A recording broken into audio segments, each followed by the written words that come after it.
Push. There we go. Right on time. No one will ever know that we were unbranded, completely naked. Who was wearing pants anyway? Nobody since the pandemic began. Nobody. Welcome to the Backpack Show, everybody, where we discuss the latest fashion trends. I'm so ill-equipped to discuss the latest fashion trends. Amazon.com and Walmart both reported the same thing, which is that they sold 70% more tops than they did bottoms over the last 14 months. Wow. Surprising 0 people. That checks out. Yes. I wasn't ever like fashionable or cool. I used to shop in thrift stores and stuff. And if anything ever came back into style, it was an accident. I never did it on purpose. I buy my clothes based on other people's complaints. So that tells you how I am with fashion. All right. Let's talk a little bit about the Backpack Show today. First off, it's not like we just throw these shows together. We form these shows. We build up. We get a slip going, and then we kind of build everything into a nice, perfectly unified pot of goodness. That was like everything I could do for Samantha Hoff and her pottery. That was it. Gotcha. See, I said we don't throw these shows together. I got it. Slip, foundation, yeah. All right. So if it doesn't land the first time, maybe just move swiftly on. No. And my parents are thriller readers, bar none. So they have a chance of having already read Jeffrey Stevens. But if they haven't, they're going to get a chance to learn about Jeffrey Stevens. This is going to be a very fun day. I'm always thinking about who we can learn about success from, but also who would be fun to talk to who does something that maybe you've thought about doing or dreamed about doing and haven't managed to do yet. So he's a thriller writer, Jeffrey Stevens. He used to be a lawyer. Shh, don't tell anybody. And he's the author of the Jordan Sandor espionage thrillers, also the recent thriller Crimes and Passion. His latest is Fool's Errand, which I'm listening to the audio version of now, and it's fantastic. We're also going to talk to Pottery with a Purpose founder Samantha Hoff about her adult clay sculpting kits that inspire creativity and mindfulness. Isn't all pottery adult clay depending on how you shape something? Probably that's true, but let's just make it PG-13. Oh. Hi everyone, Tim Kitzrow from NBA Jam and NFL Blitz, welcoming you to The Backpack Show. Your hosts, Chris Brogan, Kerry Gorgone, Boom Shakalaka. Backpack Show. Every day Shakalaka. Tim Kitzrow can read us in with Boom Shakalaka is a beautiful day. I love him. Voice of NBA Jam, NFL Blitz, Mutant League Football, which even had its own cartoon series for a minute. I wonder if they let him voice the guy on the cartoon. That would be kind of cool. They should let him voice whatever he wants. He's hysterical. Yes, indeed. So we all have somebody that we want to talk to. And I think what we should probably do is we should look into what kind of errands fools go on. I want to grab our thriller author, Jeffrey Stevens, because there's a lot of people. Well, there's 2 things that happened during the pandemic. A lot of people stopped reading and a lot of people caught up on reading. I was a stopped reading guy until like a couple months ago, partly because as an author, when I'm writing, I don't read, and partly because I just couldn't get the energy up. And I was just very much happier to keep emptying my Netflix queue and refill it. So to get somebody on to talk about a thriller is a thrill. That means, Samantha, if you need a few extra minutes, you can roam away. We'll have you back in a few minutes. If you want to whip up a piece of pottery for us. Yeah, get a sandwich. Make a pottery sandwich. Jeffrey Stevens, welcome to the show. Howdy. Great to be here. Good to have you on. I'm so excited. I bought the audio version of your book, Fool's Errand. And I was telling, before we started the show, I was saying that I never finish the books before. I try not to, because I don't fiction books, because I don't want to spoil anything for people. So why don't you set it up for us the way that you want to set it up so I don't spoil things right out of the gate? Well, that's very nice of you. I must say, Fool's Errand is an interesting book for me because it's outside what I've been publishing up to now. And there's a factor there that is not true of many books, which is the plot is revealed in the first paragraph of the book, which, as you know, since you've been listening to it. The plot, yes. The plot. But like not, there's a lot of twists. From what I understand, there's a lot of twists and turns. Oh, yes. A lot of twists and turns along the way. But the jumping off point, so to speak, is that the main character, this young man who is a straight shooter and a workaday guy, had a ne'er-do-well father who lived on the fringes of organized crime, who had died 6 years before. And in the first paragraph of the book, you realize, you discover that the young man has found a box of papers that his father left behind, and in it is a letter that his father wrote to him just before he died, which is 6 years before. So Dad is, in effect, talking to him from the grave and telling him, hey, listen, all these great plans I had, there's one that's real and there's a bunch of money, and you've got to go on this treasure hunt and discover it and find it. And I can't tell you too much about it in case the wrong person finds this letter, then they would know, and so on. So that's the point. That's the jumping off point of the story. And so the young man has to decide, does he just put the letter back in the envelope, or does he follow his father's dreams, which have always been a little, half-baked? And we know what he does, since the name of the book is Fool's Errand. As Chris said already, what kind of errand fools go on? Being a workaday guy, he's kind of ill-equipped to navigate all of those circles, because his dad was in a kind of unsavory line of work, right? Or that is correct. Right. That's correct. So a lot of the book it's about him rediscovering and re-examining who his father was, what his relationship with his father was, and finding out about himself. Because yes, you're right, he runs into a lot of difficult situations that he's not used to dealing with. And so I don't want to make this sound heavy, because the book is fun. It becomes an international treasure hunt. It takes him from New York City to Las Vegas and ultimately to the south of France. And so we have a lot of scenic stuff that's interesting and fun. And there's romance, there's intrigue, there's danger, there's humor. And so I think it's really a fun read, and we've been getting great reviews, I'm happy to say, and that's been very gratifying. So you and I are both lawyers. I mean, you wrote the thing. I'm reading the initial chapters thinking, no, don't do that. No, don't tell this person that. You must have been thinking the same. Absolutely. This character is like a babe in the woods. That's right. He makes all those mistakes right from the beginning. And that's what the book is about, and how, and how we deal with these things in life. And so, as you've been saying, I've written a lot of thrillers, and I have a series of 4 espionage thrillers featuring this CIA agent called Jordan Sandor. And then I wrote a murder mystery called Crimes and Passion, which is the first of a series. I've already got the second one done. But during the pandemic, I really wanted to do something a little different. I really wanted to get more into the family thing, because we're all locked up basically.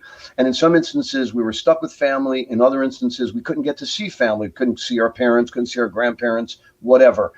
And so I just thought this would be kind of a fun ride. And it's interesting what you said earlier, that, because you write, a lot of times when you're writing, you don't read. And that's absolutely true for me. If I'm in the middle of writing a book, I can't read, because I'm afraid I'm going to be too influenced by the other writer, the style, the plot, and all that sort of thing. So I stay away from reading and I just write. Now, one of the things that's true of most thrillers, and you mentioned it with Jordan Sandor, is that there's always a sort of character-driven piece of expectation to these kinds of things.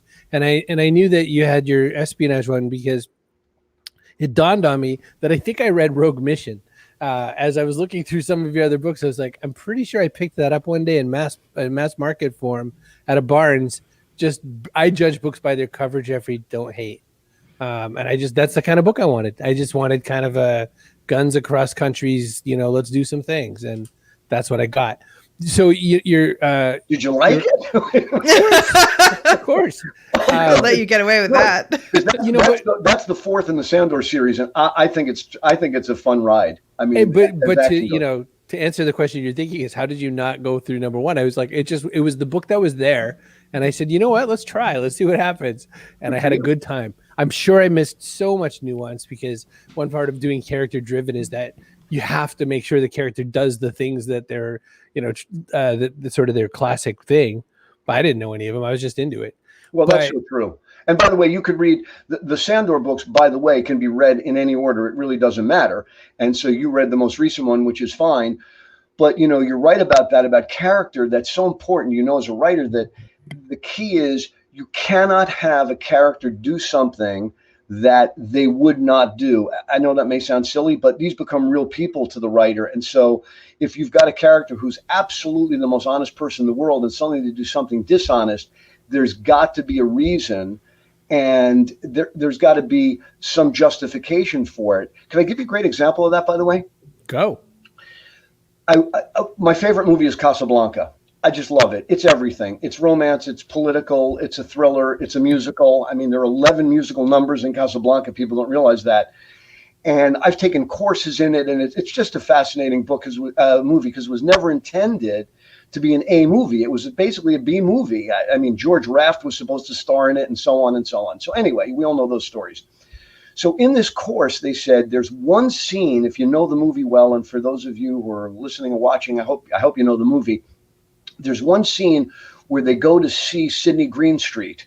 That is, Ilsa and her husband go to see Sydney Greenstreet looking for these letters of transit. And we know that Sydney Greenstreet is this very selfish, very capitalistic, very, very business-like guy who never does anything for anybody if there's no profit in it. And at the end of the meeting, he doesn't have the letters of transit. And he says to them, I don't know why I'm telling you this because it will not profit me at all, but you may want to go to Rick at the Cafe American and ask him about the letters of transit. The reason I bring this up is that was a totally out of character moment for Sydney Greenstreet. But in order to move the story along, the writers had to do that. Otherwise, they would have had a whole thing with Sydney Greenstreet would have to go to Humphrey Bogart. He'd have to say, listen, I think I know somebody who may want to buy the letters of transit, and on and on and on. So my point is, sometimes you have a character do something that's out of character, but you have to justify it. And in this, it was with a wave of the hand. He said, I don't know why I'm doing this. It won't profit me, but go talk to Rick. And so I think about that all the time, because when you've got characters, you've got to keep them true to what you've built. Otherwise, the readers are not going to like it, because readers today are so sophisticated. They're going to say, that's nonsense. If I wanted, I could have gone to watch a soap opera if I wanted that. By the way, even when it hurts. Yeah. Like if you watched Game of Thrones in the beginning and you see Ned Stark, he does some things that are perfectly in line with his character because he's a very noble character, but you're like, oh, no, don't do that. This is going to be bad for you. And, you know it in your bones it's going to be bad for them, but you also know that character can't do anything else. That's right. And now getting back to Fool's Errand, as you said, the main character, as he's going through this journey and this treasure hunt, he makes mistakes, but we know that's who he is. He's an innocent. He's a babe in the woods compared to these other ruthless characters that he's got to deal with. So that's what he does. Well, his mom purposely kind of distanced him from all of that, thinking that, she didn't want that life for him. And so, which is why he didn't get that letter for 6 years. Right. But finally she felt, I'm moving, I'm emptying out the attic. And so you might as well have this box of papers from your dad. Same. And it's not clear in the story.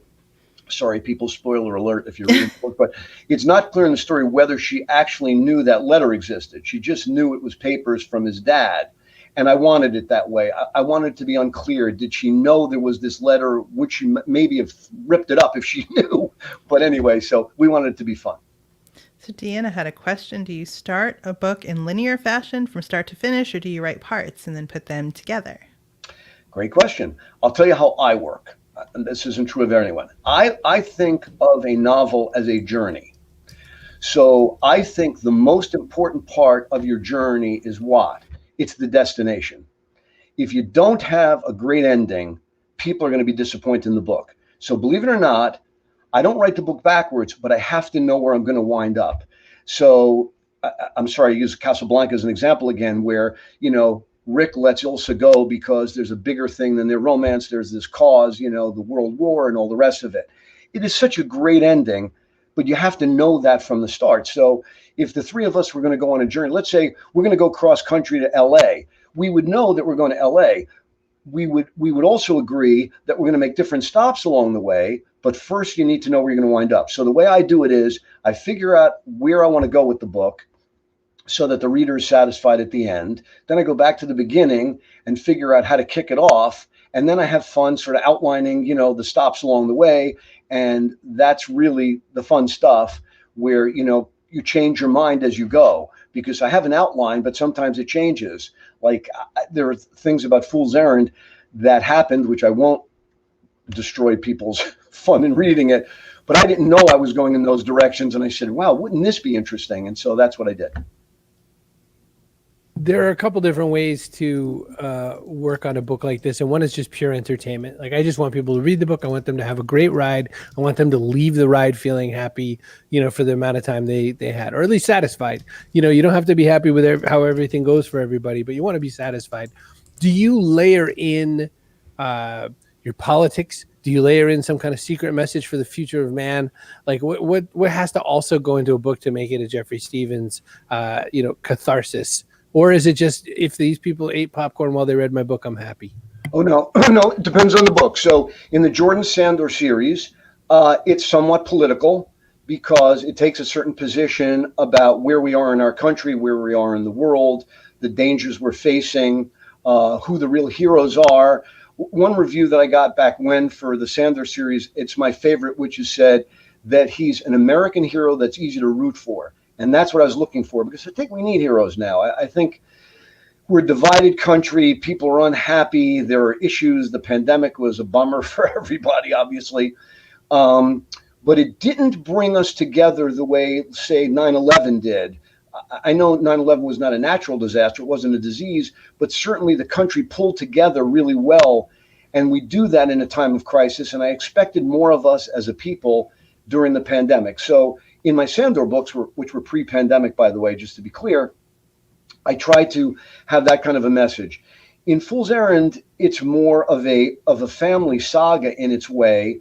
And what I wanted people to do is to come away from it thinking about their relationships with their fathers, their mothers, even if their parents are gone, because the point of the book is that our parents have great influence on us even after they've passed away.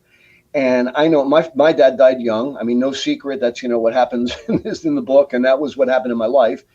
And to this day, there are moments where I think, God, I wish my dad could see me on your show today.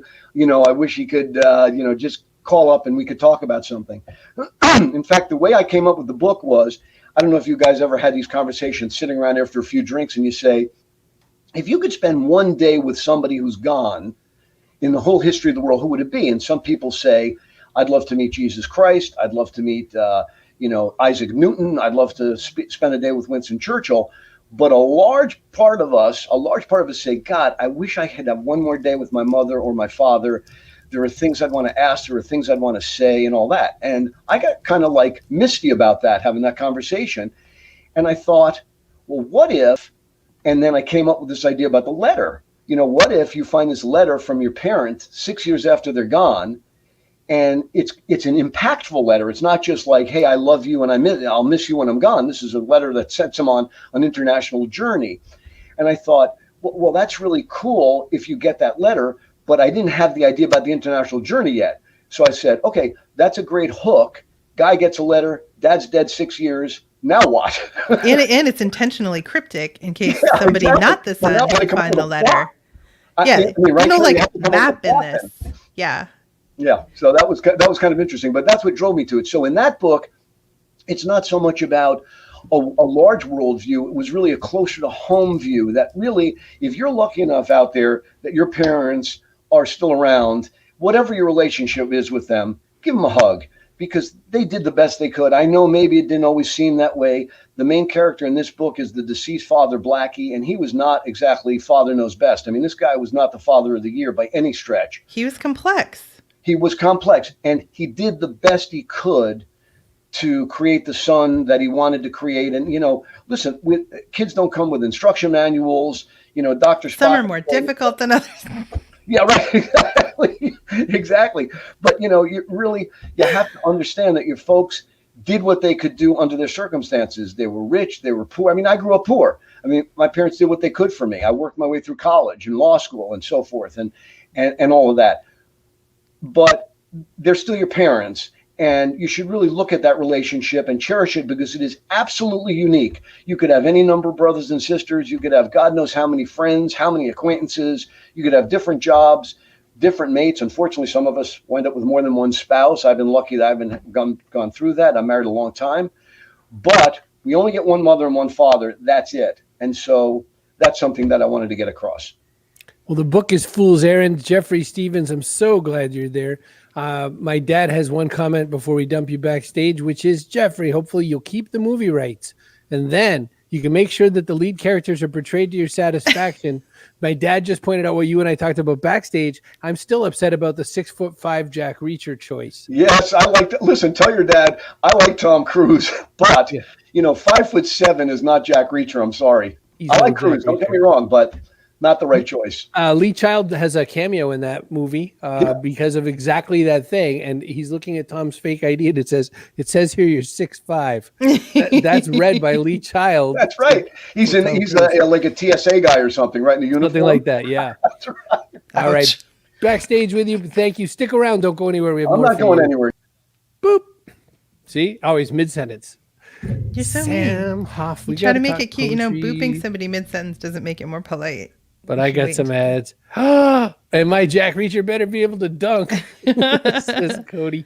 Cody, by the way, Jeffrey is down in, was from Kentucky, so Bourbon Country, is now a Tennessean. So it's so interesting to me how many lawyers end up being able to spin a really good yarn.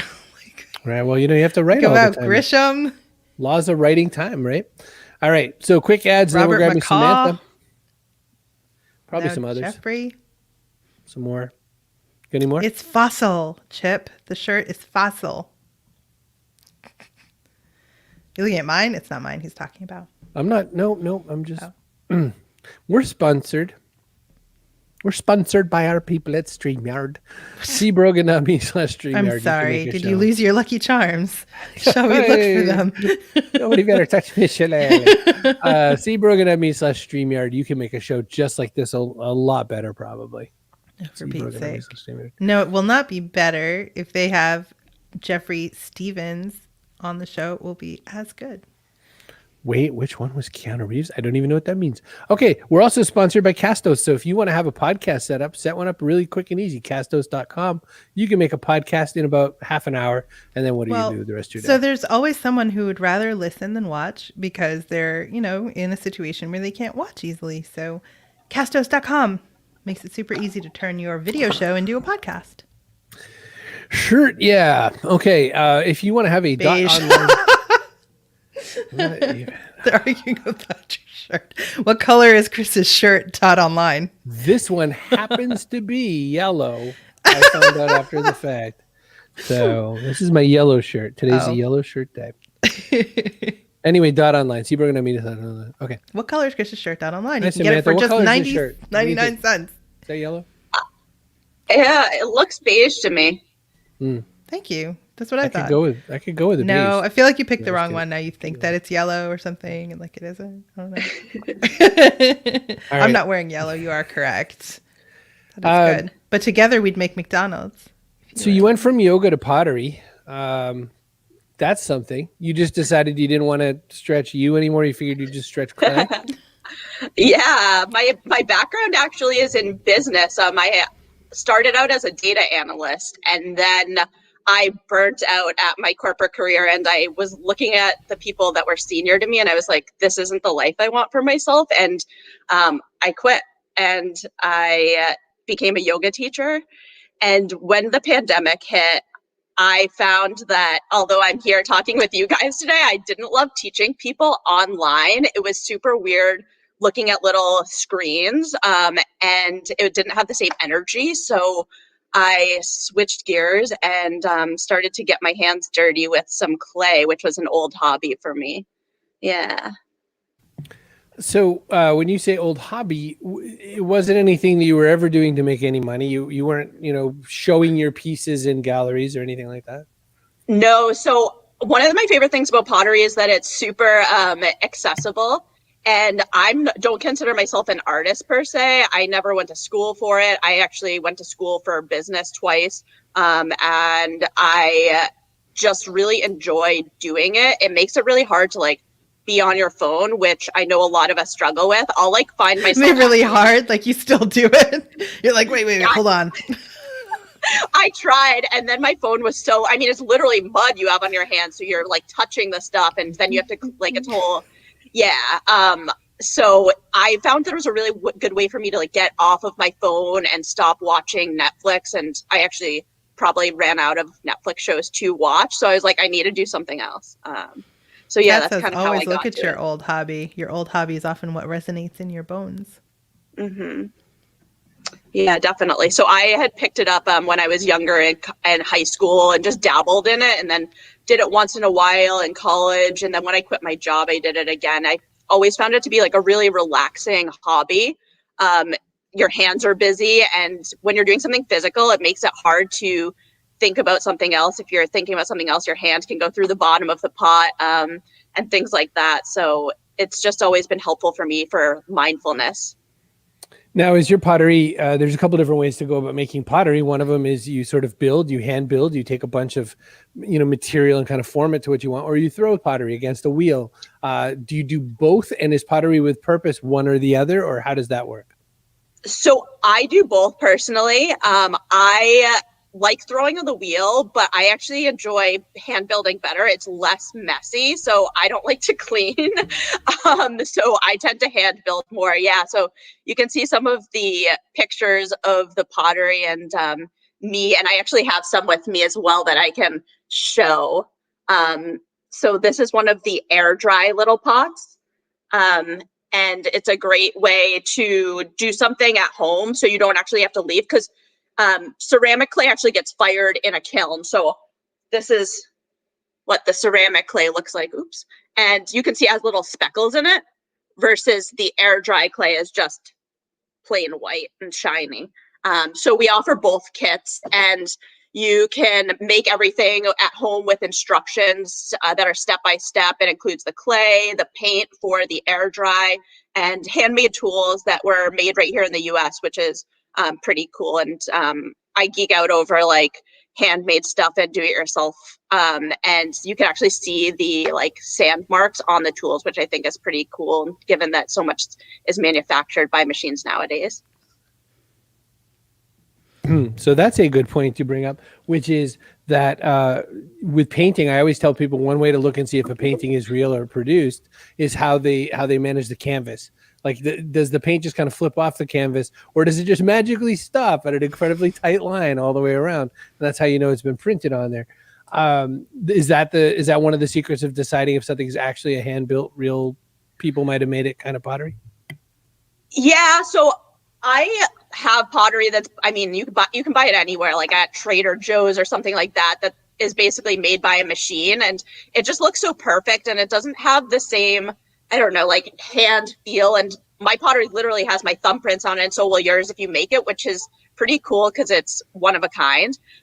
So that's kind of what makes it different. And you can see, let's see, I don't really have any, but the bottom of this pot is pretty, I keep rough on things that are by a machine. It's pretty smooth, and I just think it has a nice feel to it to have something handmade at home. Yeah, there are a lot of people talking about Ghost in the comments. I'm sorry. I can't think about pottery without thinking about the movie Ghost. I haven't heard of it. I'm gonna have to watch it now. Oh my gosh, it's one of the most famous movie scenes in the history of humanity. Yes, you're going to have to. Sorry, but you're doomed now to have to watch part of this scene. At least part of it. You don't have to watch the whole thing. It's kind of a downer, to be honest. It has its moments. But yeah. But go back and look at the pottery scene. Just YouTube it. Okay. Here we go. Hang on a second. Here. So one of the most famous you're not gonna pottery do scenes it. in the movie. You know I am. No, you're going to get copyright stricken. Demi Moore is working in her pottery studio, and she's sad because Patrick Christopher, Swayze's do we have dead. to listen to your narration? I wanted to narrate it because I don't want to get pottery. I don't want to get pottery struck. So they're playing Endless Melody, and she's very sad and all that kind of crap. And that kind of crap. I'm trying to remember. She's very sad that the love of her life has been gunned down. Yeah, she's very sad. Whatever. There she is pretending to do that. Demi Moore does everything she says she's gonna do though. So when she was a stripper, she was a stripper. When she learned pottery, she learned pottery. So that's her worst movie of all time. But as this song comes and plays on, she's kind of doing her crappy thing. Now, hang on. This seems much longer than I remember. I know this is a 4-minute scene. Oh crap! Now they're humping. Here we go. So this is what's going on. They're making pottery, and Patrick Swayze's licking wax out of her ear. This is what happened in the scene. So he's Welcome to the Backpack Show, where Chris Brogan narrates movies for you and does a terrible job. Potter, and they're making out, and she wrecked the bowl. So that's a whole lot of equipment that she's He's like out. a finance guy. Yeah, well, obviously, he can't make pottery. Clearly not a good. Eddie has a mullet, so that's about where that ends. So I am blown away that you don't know that movie, but that's okay.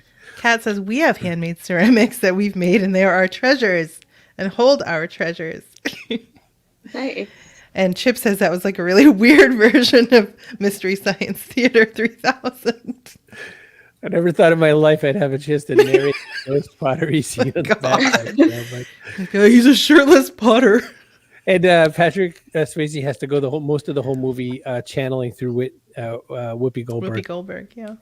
In Houston. That would have made it a very different movie. It would have made a very different movie. My life. Great. So I'm crying. Sister I Act knew you'd Whoopi make me Goldberg. cry someday. Today's the day. So anyway, Sam, back to you. Let's talk about Pottery with a Purpose.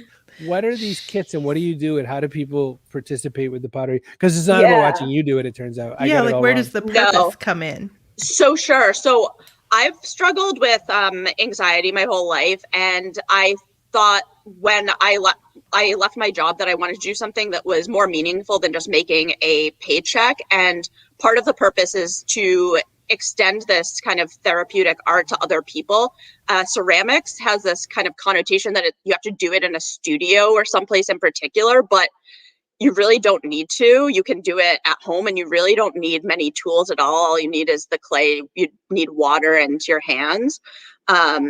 And I wanted to make that accessible to other people. So that's where this idea came from. And part of the other purpose is it gives back to a mental health initiative each quarter. So we release quarterly like little projects. And each quarter there's a nonprofit that gives back to a mental health initiative. Yeah, so that's Very part cool. of it. Yeah, and everything's eco-friendly as well. I think that our health is impacted by the environment we live in and the health of it. So made sure to have everything be as eco-friendly and recyclable, compostable, and friendly to our earth. So we have it for generations to come. Yeah. How did you choose which cause to support?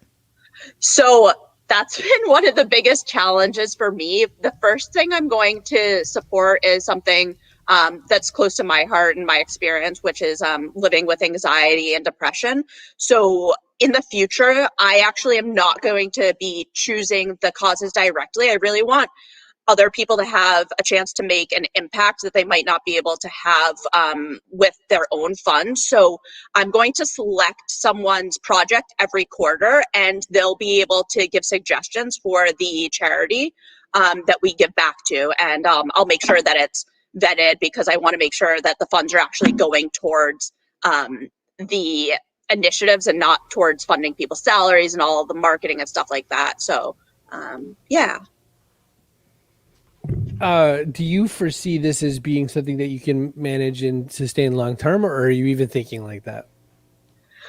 I am hoping to maintain it long term. My background, like I said, is in business. I went to Babson for my MBA and undergraduate, and I just love entrepreneurship. And it's just been a dream of mine to own some sort of business. So I would love to see it grow and ultimately hire people to be on my team full time. Right now, it's just me and some people that have been helping me out with skills that I don't have, like building the website and some other things. But I do see it being a full time thing, and that's the goal. Yeah. And the business side of it is that you're just hoping to have a lot of volume of people ordering these kits through an online distributor. Is that the basic premise of the business? Sure. So I have the two kits. It's an air dry kit and then a ceramic kit. And I'm hoping that people will order the kits either one-off or as a subscription. So like I said, there will be quarterly projects. So the first one you can make, I showed some of the pottery, but you can make a hanging planter, their instructions, and then also a mug. So there will be a different project in the fall. I'm thinking of doing a candle kit, and I also am doing events as well. So corporate events is one of the other parts. I know everyone's done paint night, and I am a horrendous painter, and I brought this thing home and I kept it for a year, the paint, and I was like, I'm never gonna hang this or give it to someone. And I mean, anyone can make a pot that looks pretty good and functions, it holds something. And I'd love to bring that to companies and parties and things like that as well. Do you wonder ever about the competition between this and really basic ass ceramic? Those paint a thingy places. Yeah.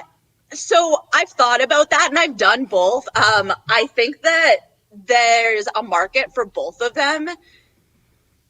It's a different experience painting the pottery than getting your hands dirty with it and actually forming the pot yourself and having that kind of tactile experience. So I think that there's definitely the ability to have both thrive. And I've definitely gotten emails from people that are like, I've done painting my own pottery so many times, and I'd love to try my hand at doing my own ceramics. So I think there's room for both. Oh, I'm with you. I mean, I support that. Chip points out the fact that you haven't seen his childhood pottery. Mine was pretty bad. I was like, it's going to artistically be thinner in places. Back when he was a politically acceptable comedian, I thought it was Bill Cosby who had that joke that basically you just put 3 grooves in it and it's an ashtray. Anytime you make any mistake with any pottery, it's like, well, now it's an ashtray. Kat says it is very needed right now. Lots of us with CPTSD. Anxiety will be covering from the past few years and need to supplement it with more things like pottery, hands in clay, heels. So there you go. That's one big vote, Sam. I love that saying, hands in clay heels. That's great. I totally agree. It's really present in the moment versus it does. Out. Yeah. I mean, and so like I said, I'm not a professional at this. And like, sometimes I'll put a hole in the bottom of my pot and I'm like, oh, now it's a hole with a drainage, like a pot with a drainage hole. So it's very something you can kind of adapt and anyone can do. Not that I'm not listening, but almost anyone. Not that I'm not listening, but the thing that I think has been echoing in the back of my head that won't shut up is the fact that you've come up with an activity that people can do that keeps their hands off their dumb phones. I mean, it's a rare thing, Samantha. There's not so many options out there that people really actually. I've done yoga with a phone. That's all I'm saying. So I mean, it's a pretty biggie. I don't know how you do that. You're like, hi, Jacob. Like downward facing dog, and you're typing on the floor. Yeah. On your phone. Yeah, and plus, you just get a shavasana a lot, and you're just laying down a lot, So, anyway, I think it's a big move. I think it's great. Thank you. We're good to see Jacob. Jacob was our guest yesterday, and now it's a planter. We love him. He's adorable. By the way, your hanging pot. I also thought you could also call it a standing cereal bowl, right? What's to make it not a standing cereal bowl? You can have your cereal in that. Why would you stand and eat your cereal? I mean, whatever. Why wouldn't you? People stand at their desks now. Sitting is the new cancer. That's what they told me. We still have regular cancer. Like, we don't need another one. Cancer's the old cancer. We got it. Is there a pottery app so I can keep my hands clean? Yeah, we just like caress your phone lovingly. Isn't this just 3D printing, Sam? Like, can't we just do this with some other thing? There is 3D printing of pottery, but like I said, it takes that experience out of it. It's pretty cool, though. Joy out of Mudville. I'm with you. All right, we're grabbing our author Jeffrey Stevens back so we can have a little panel and say hi.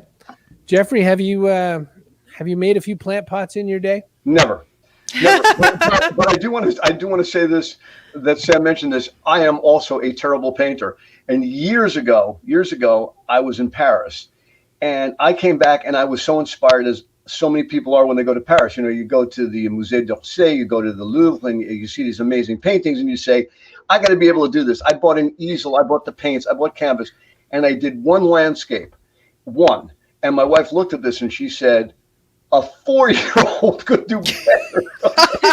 It was so bad. And I worked my heart out on this thing, and it was great. And like you said, the tactile, experience of painting. So anyway, I said, something good has got to come of this. And so I used everything I had seen in Paris in the first spy book that I did. And that so I realized, if you're a writer, you're a writer. If you're a painter, you're a painter. There are very few Winston Churchills out there. So anyway, not a good painter. Now one of your characters can do pottery or something. Yeah, maybe, yeah.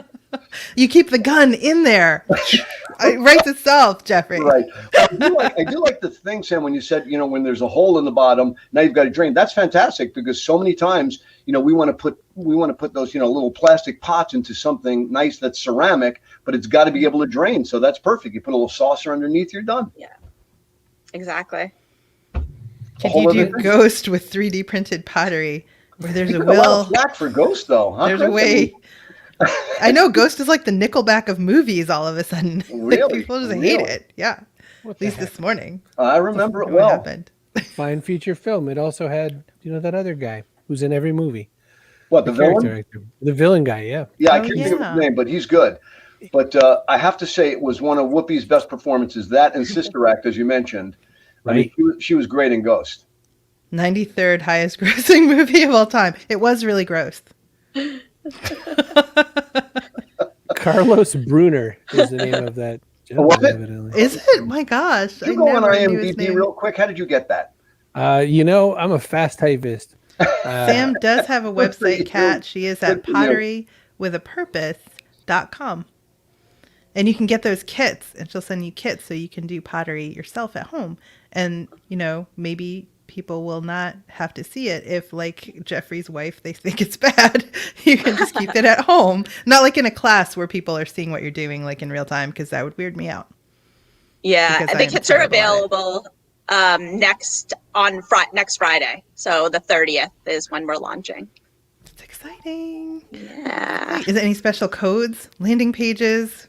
What do you got? Yeah, What's the- so there is a special code, but I can extend a special code to listeners. So if you type in when the site's live, backpack 20, you will get 20% off. And then if you go to the website, there's a chance to win a free kit now as well.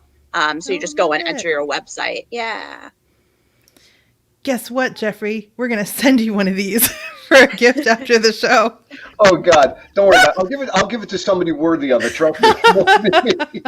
It won't be me. You can shape it into a microphone, and then people will think you have one. I It'll don't be think so. the best joke. I don't think so. Arts Well. and crafts, not my thing, Well, unfortunately. fine I'm for a an word author. guy. You lack vision. Okay. Yes, I'm a word Same. guy. Fine then. Oh my golly, this show. So by the way, I looked at the villain of the show, and it said that name, Carlos Bruner. I'm like, that can't be the guy. Like, that doesn't even sound right at all. Rick Aviles is the guy we're all thinking of, but there's evidently another bad guy, who was in Ghost, and none of us remember it because that's how well that movie did. We all just remember that pottery scene. Yeah. That's what we remember. All right. Not to spoil things, but the funny part is, I was like, whatever, I guess he's kind of a dick. And that he murdered someone. I'm like, he's kind of a dick. But then when you put the moves on Demi Moore, I was like, that's the moment I was like, yes, he is a very bad man. He's a Yeah, bad man. isn't that interesting, right? Yeah, the murder wasn't so bad, but then putting the moves on Demi, that was not good. Yeah, that was next level. That's when it goes That was over bad. the top. Yes, I concur. Thank All you. right, we've come to the point of the derailed backpack show. We do the person of the day. Oh, and here's our person of the day. Kaboom! I don't what know. can- How do what you can not we- pick your dad today? He's He's on fire. my dad is on fire. Mr. Mustard was killed in the dining room by a thrown pot. If you can't do pottery, you can still write about it. There you go. There you go. Thank you, Steve. Thank you. Kat points out she just signed up, Sam. She's looking forward to Thank you. April. It's April now. You mean like in a couple Yeah. weeks? She means when it launches. Yeah. Oh, got it. Okay. I was paying Don't half be so attention. persnickety. I was doing work. So listen, we have Rick saw him at Chili's in Vermont. It's like the least scary place I've ever heard of. Chili's in Vermont. Did he order baby back ribs? This show is so bad. But she was still Listen. scared. Here's a question we ask every one of our very patient guests, which is what goes in your backpack? I mean, it could be anything. It could be one of those little wooden tools used to scry into the side of the clay. It could be liquid paper, but it could be something either physical or something metaphorical. Kerry, what's something you could throw in a backpack that's physical, would you say? A book you hate, because eventually, if it's the only book you have to read, you'll learn something from it. It's a good one. That was Who put that in the Whiskey backpack? Nate's. Whiskey Nate? All right. And what's He's a guy who makes his living taking pictures of whiskey bottles against scenic vistas on Instagram. He makes a whole living doing that. Feel bad about yourself. All right. What's something metaphorical you can add to the backpack? Kindness. Best one ever. Ariel Helvetica, burlesque performer, added kindness to the backpack. So, and by the way, Chip Griffin gets a special honorable mention for asking, where is Vermont? Oh dear. So So you Stop have to touching understand- buttons. Stop I'm it. touching Vermont for a second. Vermont, for people who live in New Hampshire or Maine, is one of those other places that we have a rivalry with for no real reason. No one else hates it besides we other New Englanders. So You mean the upside down New Hampshire? let's go backpack question again. Jeffrey Stevens, what would you put in the backpack? You want metaphorical or literal or what do you? what do you Either want? something physical or metaphorical, whatever rolled into your head at that moment. I know this is going to sound corny as hell, and I'm sorry, but it would be my family. Very nice. Don't forget to poke and- air holes. And depending on how big the pack is, if I could stick a bottle of Pappy Van Winkle in there, Oh, now we're working. With a childproof cap. Yeah. I like it. Sam Hoff, what goes in your backpack today? Sure. So for physical, I would go with my dogs. If I could fit them, I love them. They're so much fun to spend time with, and they get me outside, which has been important during COVID. And then for something metaphorical, I guess it's not metaphorical, but I love sleeping. And people are always like, as a yoga instructor, like, what's your morning schedule? And I'm like, I sleep in until like 10, and then I wake up and I hang out with my tea. And sleep is so important. So yeah. Sleep's where I'm a Viking. Okay, so those are two pretty darn good things to add to the backpack. There's a little commentary going on about now mocking Canada, and I have to tell you, my grandmother was French Canadian. She was born and raised in the New Brunswick area. She had some relatives in the Quebec province as well, near Montreal. And Kat also loves you, and you're her new hero. So there you go, Sam. But one thing I can tell you about my grandmother is that if she were the kind of person to write a thriller, I've got to tell you, Chip would be the perfect victim of the people that she might fight. Let me tell you what she'd do first.